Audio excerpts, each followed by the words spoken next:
and welcome to the Sports Spotlight. Every Sunday morning between 10 a.m.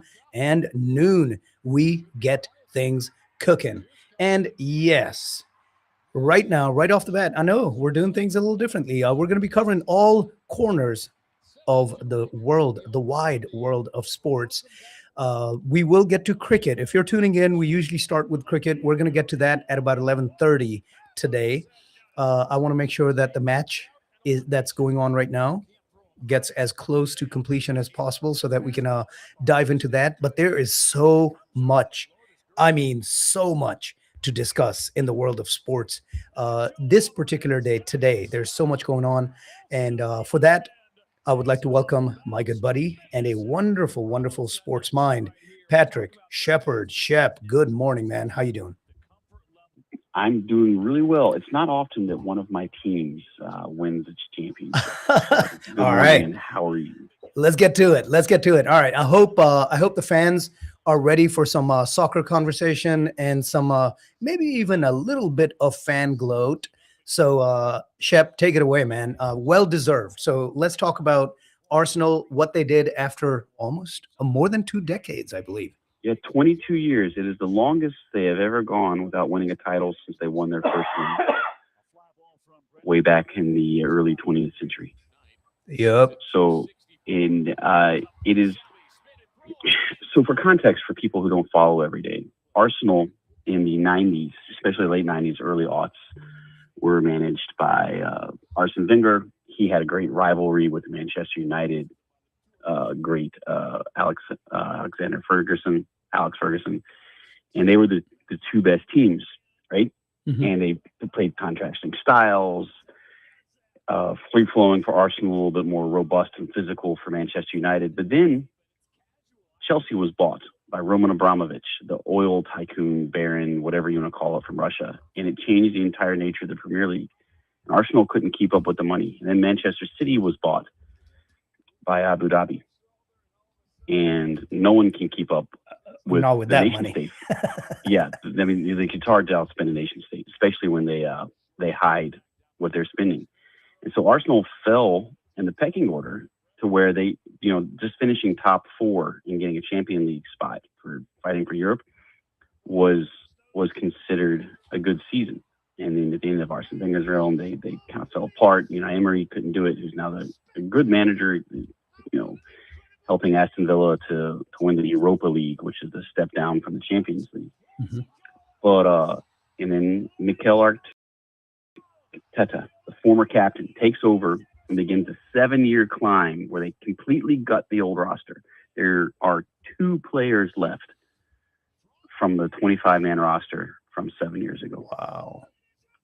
And for And they were soccer, both teenagers at the time. yeah, and for soccer, that's pretty rare because there is quite a bit of longevity that goes with the teams and That the and rosters. they didn't get any money for selling other players. Mhm. Excuse me. So they had to rebuild without recouping, as it were. So in soccer, you don't have trades, right? It's not like American sports where you can trade, get draft spots, all that stuff. You have to pay transfer fees to acquire players from other clubs, and there's just very, very rarely player swaps, as they call them, right? So Mhm. Arsenal, without any ability to really sell anybody for good amounts, has to fund and be really smart. And they've built their defense first. They've got the best center back pairing in the world with the Brazilian Gabriel and the Frenchman Saliba, and they just don't let up very many goals.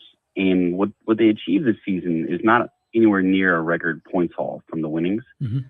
but the Premier League is actually about as good as it's ever been. It's just a lot more defensive league than the other leagues in Europe. And Arsenal ground out a lot of 1-0 victories, and they were creative.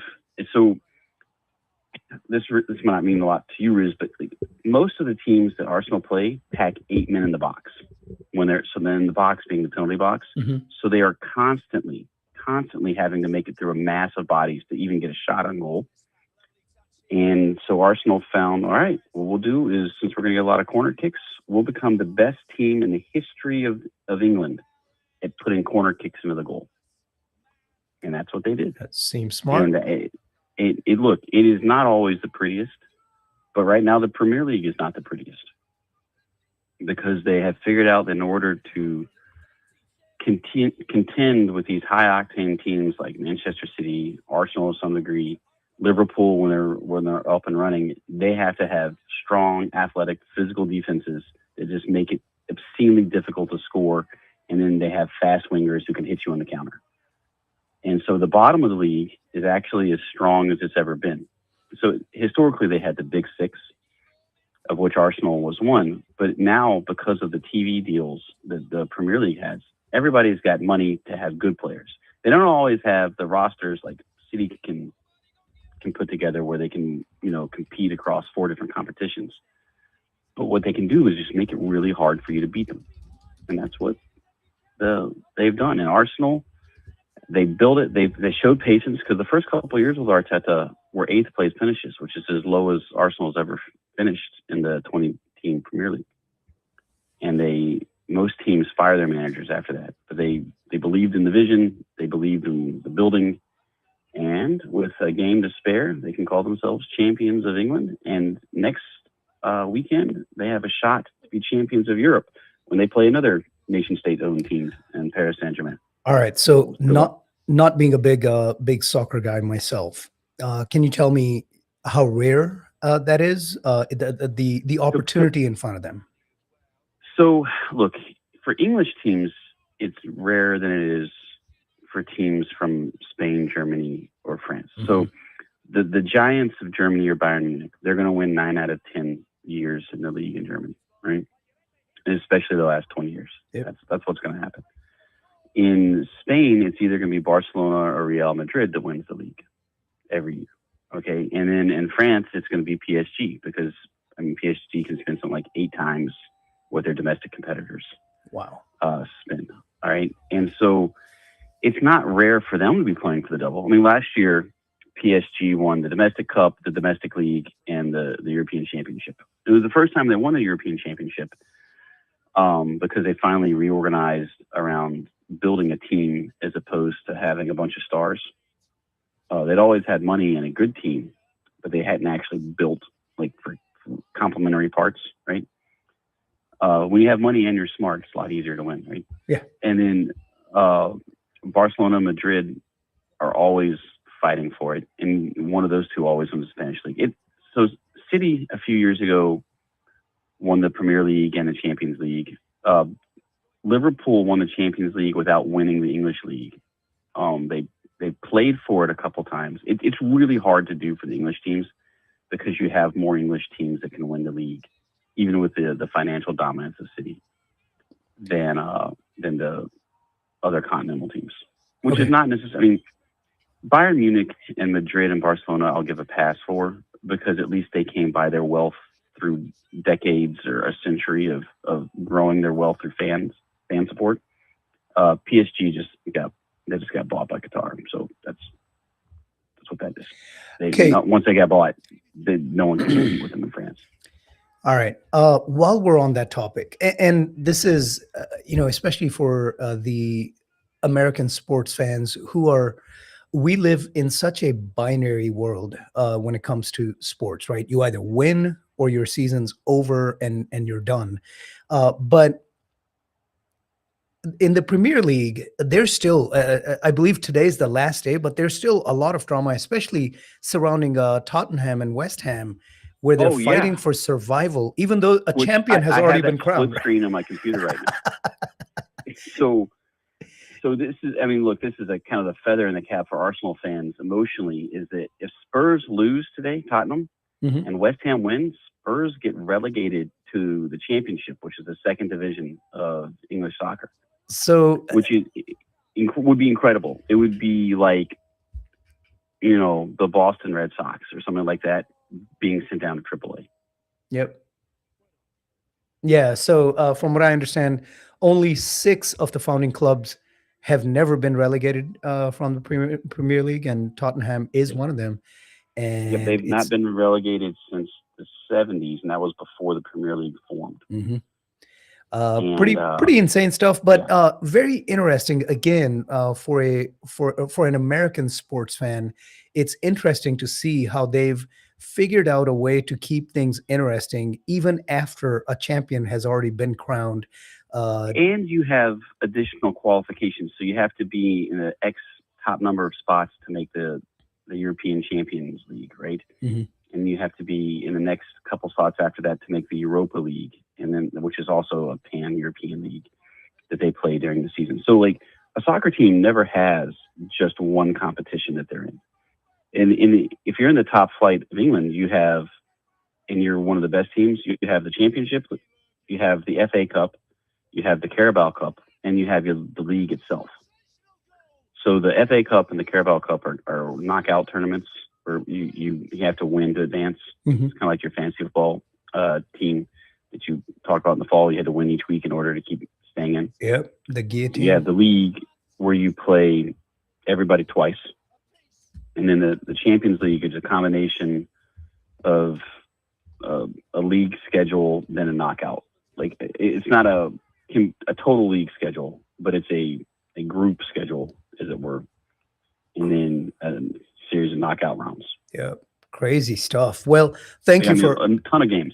absolutely, absolutely. Thank you for catching us up on all of that, all the excitement in the world of soccer. Hey, I want to pivot a little bit, and actually quite a bit, to not even a specific sport, but a broader conversation. But before we go there, I do have to tell our listeners real quick about this wonderful event coming up later today. Sur Tal Entertainment and House of Memories brings you the magic of Qawwali with the soulful duo Zain Zohaib live at the Eisman Center today. Doors open at 6 and the concert begins at 7 p.m. sharp. From powerful Sufi melodies like Ranjave and O Sahib to their viral Coke Studio hit, Zain Zohaib deliver a mesmerizing performance you simply cannot miss. I believe there are very limited, but there are still some tickets left. I might be wrong. They might be all gone by now, but do go check them out. eismancenter.com, EISEMANNCENTER.com, eismancenter.com. And I believe you can still, if there are tickets left, you can still use the promo code Radio Azad, RADIOAZAD, to get your 20% discount. So do go check it out. I'm going to be there. Hope to see y'all there this evening. All right. So, broader topic, man. NIL. So, we're a few years in now. Where are we? What is happening with the NIL? Has this just basically completely changed college athletics? Is it just free agency without contracts? And I put contracts in quotes here, air quotes, because there are NIL contracts, but obviously not sports type contracts for the to play for a team. But that even make things worse because then the portal comes in and athletes are just moving all over the place and signing these NIL deals. What has it done at this point to college athletics? It has made it a chaotic sports scene even more chaotic. The inability of the NCAA to really police this has been, I mean, they're trying with a consortium, the clearinghouse, right, to clear that these are somehow legitimate ad dollars for NIL deals. Mhm. And good luck to them. They've already started telling people that they're not meeting it, and schools like Texas Tech and LSU have been like, "We'll see you in court. Good luck. Goodbye." Right. And so the teams with the alumni bases that are both huge and wealthy are just like, yeah, we're going to outspend you. There's no caps, realistically speaking. Okay. And it's become, look, college sports have always had that element of under the table. Well, so yeah, at the apologies for the interjection, but I heard something very interesting. Somebody was ranting and raving about how NIL has stolen the soul of college athletics, and I counter, it never had a soul. there was college athletics was Well, a brutal, the old if you ain't cheating, you ain't trying, right? Everybody so was.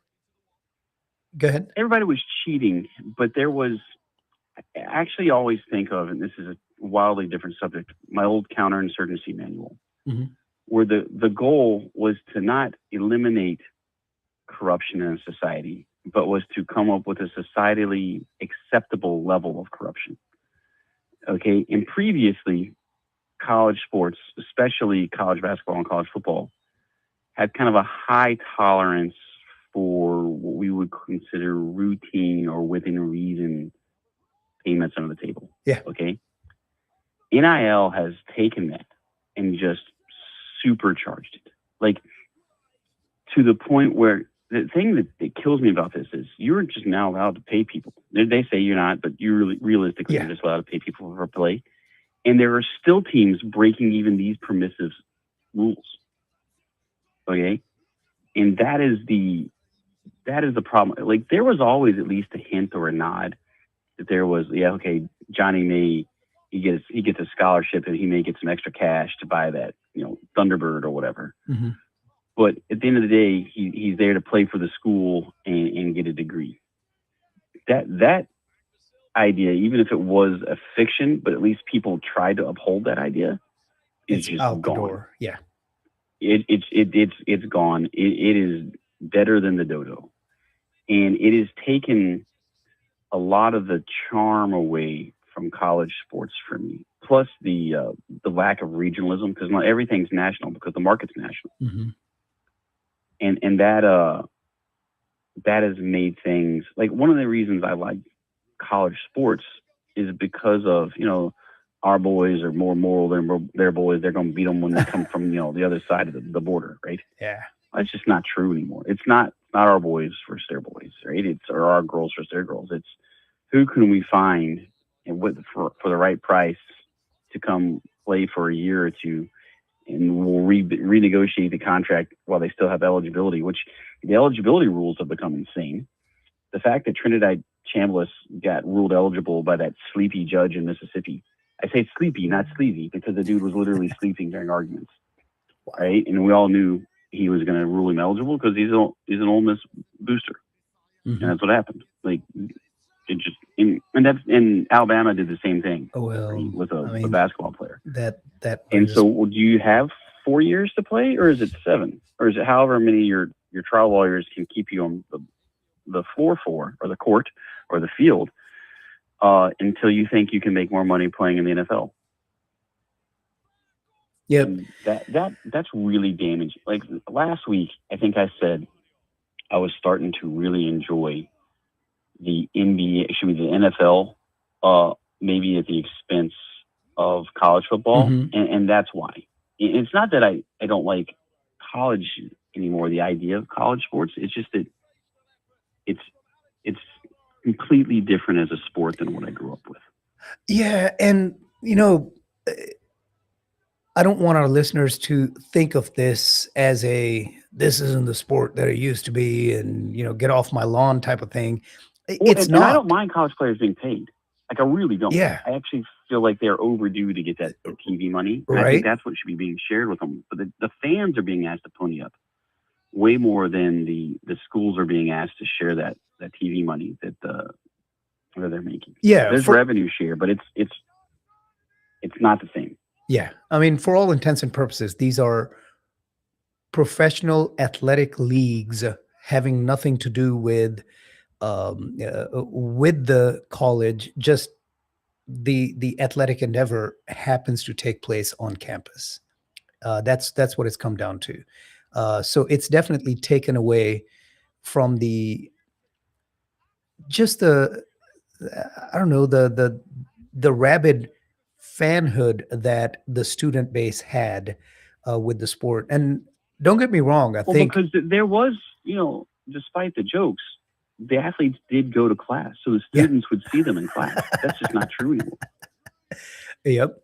Like, you would see the athletes around campus. It was like, that's the phrase, big man on campus. Yep. Right. Well, that's because they were on campus. They literally were. They at least had to pretend to go to class. Yeah, I think that And thing now kind of ends at high school, and I wonder how far we are from getting NIL, getting into the high school space. well, I think it may have already started in some states. Yeah, Um, and that is, look, like I said, I think the players deserve to get paid. They've been underpaid proportion to how much money they've made the universities for decades. It absolutely. is not them getting paid that is the problem. It is the complete decoupling of being on campus with being a student, and the decoupling of, like, and this is going to sound corny, but like school spirit. You know, like Yep. you used to literally have recruiting battles where you would lose a player because they're like, look, I don't know if I'm going to be good enough to make the NFL. So I need to get this accounting degree as my backup plan in case I'm not going to get drafted. And a lot of them actually thought that way. And they would choose schools based off of academic majors. Now it's like, well, this dude's going to pay me $300,000 a year and jumpstart my whole life. So yeah, I will take that great start as opposed to maybe getting, an A+ business degree versus a C- business degree or whatever the case may be. Right. Yep. I think for me, what it comes down to, college sports, and I've been you and I have known each other. I've been a fan of college football, college basketball, college baseball, college softball. I mean, we're going to talk about that after the break coming up. So Um, Oklahoma. yes, but to me, those sports were a different animal. Like college football was a different thing than the NFL. And now, with all of this, to me, these sports are nothing but a, a, a slightly faded facsimile of the original of the professional sport, because Yeah, I mean, they're it's just the not same as thing, skilled just not. athletes. Yeah, it's the It's same like same sport with lesser athletes is what it comes down to. There's nothing that's why I don't different like about it. watching minor league baseball. Yeah, exactly. And You that's know, like and that's what it- that's what we've turned college sports into, is minor leagues for all these major leagues. And it's not good. All right, well, good chat. We are at a break in time, so I'm going to take a short break. We're going to come back. And yes, we are, for now, while we still have these sports, we're going to talk about all the exciting stuff that's been going on in the world of college softball and college baseball. Coming up, that and much, much more right here on the Sports Spotlight on Radio Azad. This is Radio Azad, streaming in Dallas, Fort Worth, and all around the world. आप सुन रहे हैं radio Azad, हम सफर हमजाद radio Azad. Download the free Radio Azad app on the App Store or Google Play to listen worldwide. कहते हैं कि यहाँ